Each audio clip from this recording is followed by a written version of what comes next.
Okay, Bismillahirrahmanirrahim. Assalamualaikum warahmatullahi wabarakatuh. So today we want present to you about hadith on the loss of knowledge with the date of scholars atau hadis tentang hilangnya ilmu karena wafatnya para ulama. So exactly, the first is background. This hadith explains how religious knowledge can disappear from society and the dangers that arise when the faithful lost their scholars as a source of religious guidance.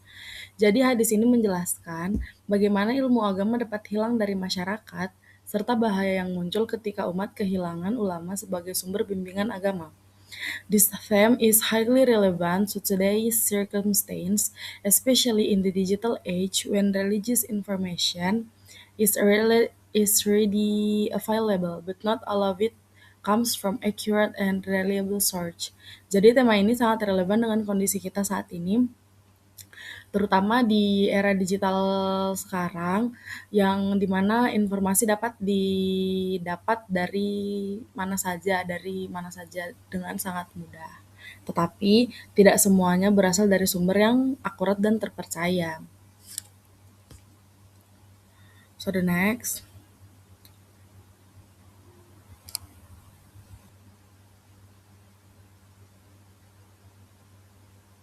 So the next.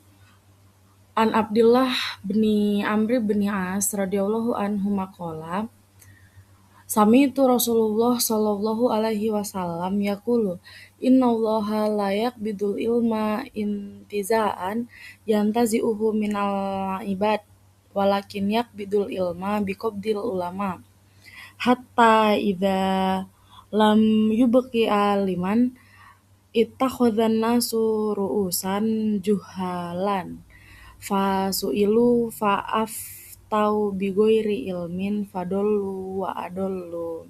From Abdullah bin Amr bin Ash radhiyallahu anhu he said, I heard the message of Allah subhanahu wa ta'ala say, no.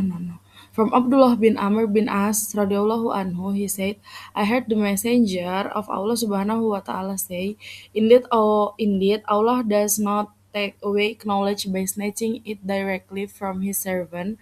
Rather, Allah takes away knowledge by causing the scholars to pass away. Until when no scholar remains, people will appoint ignorant leaders. They will be asked and will issue rulings without knowledge.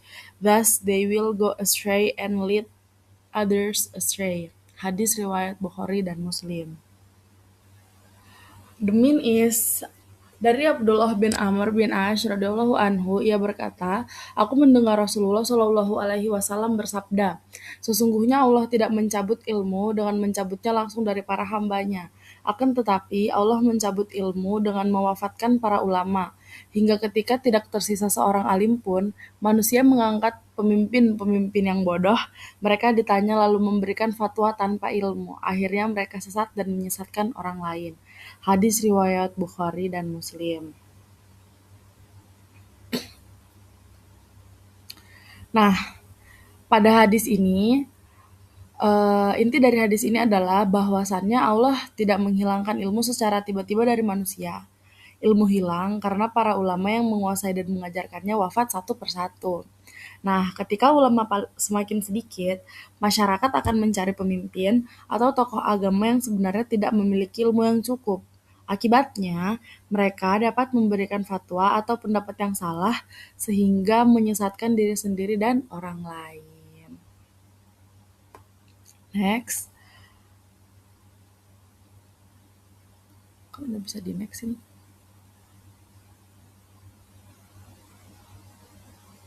Asbabul Wurud. The Prophet Muhammad SAW narrate this hadith as a warning about the condition of the ummah in the future when the first, scholars become fewer in number, the second, society places less value on knowledge, the third, incompetent people are treated as religious authorities, for misguidance spread as a result of speaking in the name of religion without knowledge. Nah, jadi Rasulullah Shallallahu Alaihi Wasallam menyampaikan hadis ini sebagai peringatan mengenai kondisi umat di masa depan ketika yang pertama jumlah ulama semakin berkurang, yang kedua masyarakat kurang menghargai ilmu pengetahuan, yang ketiga orang yang tidak kompeten dianggap sebagai otoritas agama, yang keempat kesesatan menyebar karena banyak orang berbicara atas nama agama tanpa ilmu. Nah, asbabul wurud ini adalah latar belakang atau alasan mengapa di sini disampaikan oleh Rasulullah SAW.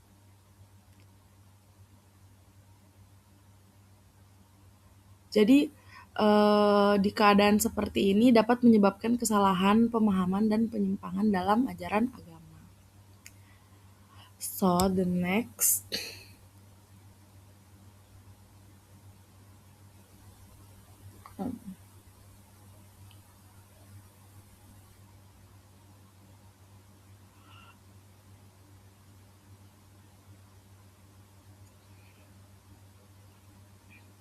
Syarah hadis.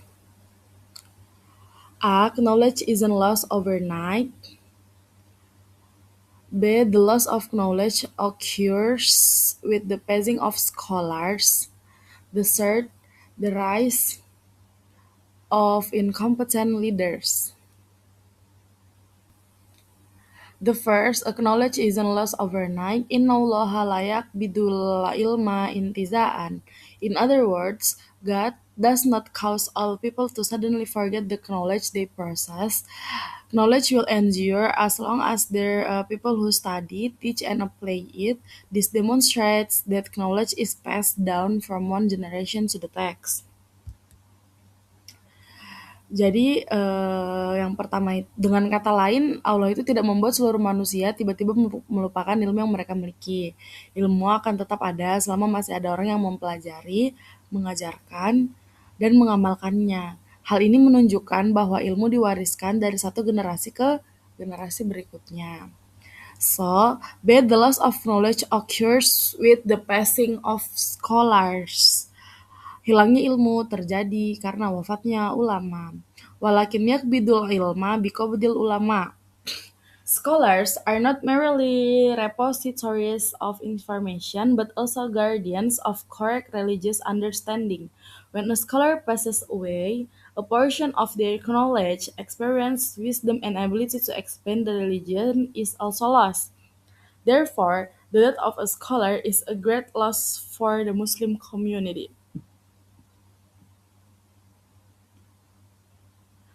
Hilangnya ilmu terjadi karena wafatnya ulama. Nah, ulama itu bukan hanya sebagai penyimpan informasi, tetapi juga penjaga pemahaman agama yang benar. Ketika seorang ulama wafat, sebagian ilmu, pengalaman, kebijaksanaan, dan kemampuan beliau dalam menjelaskan agama juga ikut hilang. Karena itu, wafatnya seorang ulama merupakan kehilangan besar bagi umat Islam. So the last is the rise of incompetent leaders. Ittakhadha nasu ru'usan juhalan. When there are few religious scholars, the public sometimes elevated people who lack scholarly qualification to the status of religious figures. They may be well known, popular, or have many followers, but they lack a sufficient foundation of knowledge. This phenomenon is highly likely to occur in any era. Nah, yang ketiga ini adalah munculnya pemimpin yang tidak kompeten. Ketika ulama semakin sedikit, masyarakat terkadang mengangkat orang yang tidak memiliki kualifikasi keilmuan sebagai tokoh agama. Mereka mungkin terkenal populer atau memiliki banyak pengikut, tetapi tidak memiliki dasar ilmu yang memadai. Fenomena ini sangat mungkin terjadi di setiap zaman. Next, in the point D, the dangers of issuing religious ruling without knowledge, it says, فَأَفْتَوْا بِغَيْرِ عِلْمٍ, which means they use religious rulings without knowledge. This statement warns us about the serious danger of speaking about religion without sufficient understanding. In Islam, issuing religious opinions or legal ruling is not something that can be done carelessly. Every ruling must be based on authentic sources such as the Quran, Sunnah, scholar, consensus, and the explanation of qualified scholars. When people speak about religions without proper knowledge, they may misunderstanding the teachings of Islam and spread incorrect information to others. For today, this issue is especially relevant because many people share religious advice on social media. Although some information might be beneficial, not everyone who speaks about religion has the necessary qualification to do so. So Muslim maybe must always verify religious information and learn from trustworthy scholar. The last point in this hadith is the impact, which is misguided and misleading. In the sentence, wa'adallu, or in the translation, they went astray and led others astray. They are misguided and misleading. This means that those who speak without knowledge first become misguided themselves because they don't understand the third correctly. Then, because others follow them, they also cause many people to become misguided. This creates a chain of misinformation and misunderstanding within society. The hadith teach us that ignorance can be harmful, but ignorance that presents itself as knowledge can be even more dangerous because many people trust and follow it without questioning its accuracy. So, for this reason, seeking authentic knowledge and consulting qualified scholars are essential responsibility for every Muslim. And we are going to the next slide.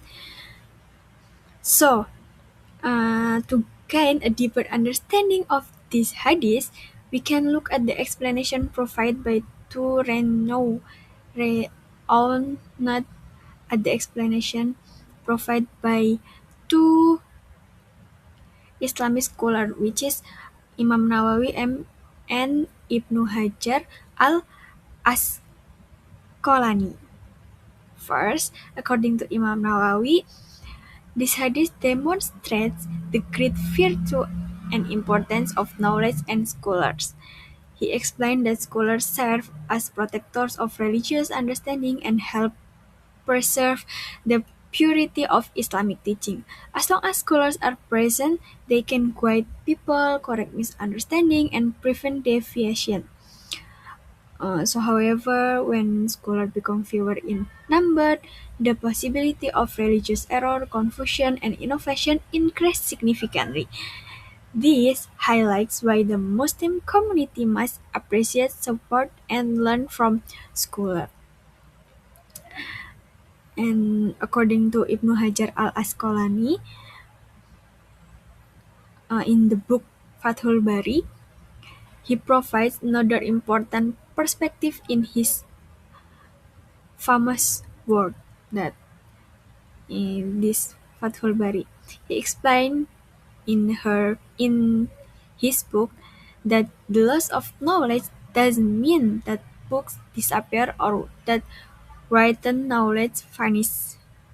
Rather, it means that the people who truly understand, interpret, and teach that knowledge are no longer present.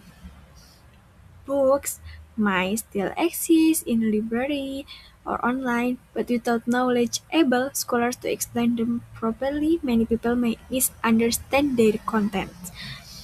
This reminds us that knowledge is merely information stored in books. It also requires guidance from qualified teachers. Both scholars emphasize same message. Preserving scholars mean preserving knowledge itself. And then we're going to next slide.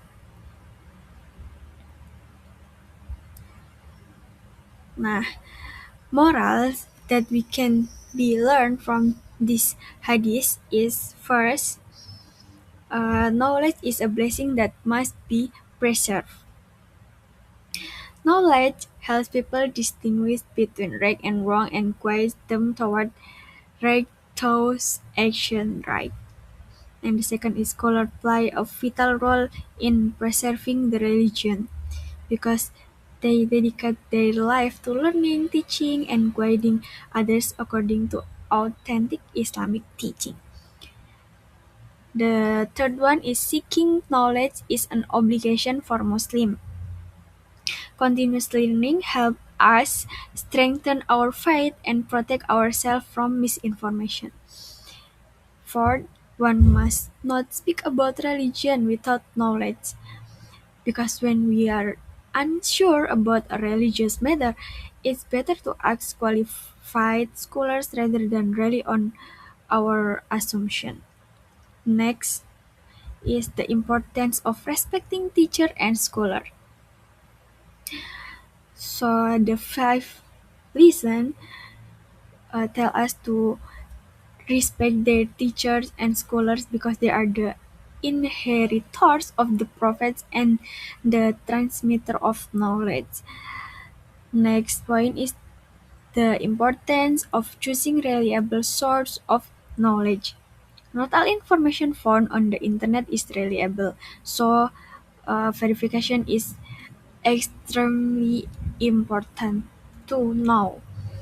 The last morals we can learn is Muslims must prepare a knowledgeable future generation. By educating and mentoring younger generation, we help preserve Islamic knowledge for the future. And the last explanation is conclusion. So, in conclusion, these hadiths teach us that knowledge doesn't disappear suddenly from people memorize. Instead, knowledge gradually disappears through the death of scholars who preserve, teach, and explain it. When qualified scholars become scarce, and people begin following individuals who lack proper knowledge, misunderstanding and misguidance can spread throughout society. This hadith remains highly relevant today, especially in era where information is abundant but not always accurate. Therefore, every Muslim has a responsibility to seek authentic knowledge, respect scholar, verify religious information, and contribute to preserving knowledge for future generations. By doing that, so we can help ensure that the teaching of Islam continue to be understood correctly and practiced faithfully. So that's all from us. Thank you very much for listening to our presentation. We hope this presentation has helped you understand the importance of preserving knowledge and appreciating the role of scholars in Islam. If there are any questions or comments, we will be happy to discuss in others platform. Thank you. Wassalamualaikum warahmatullahi wabarakatuh.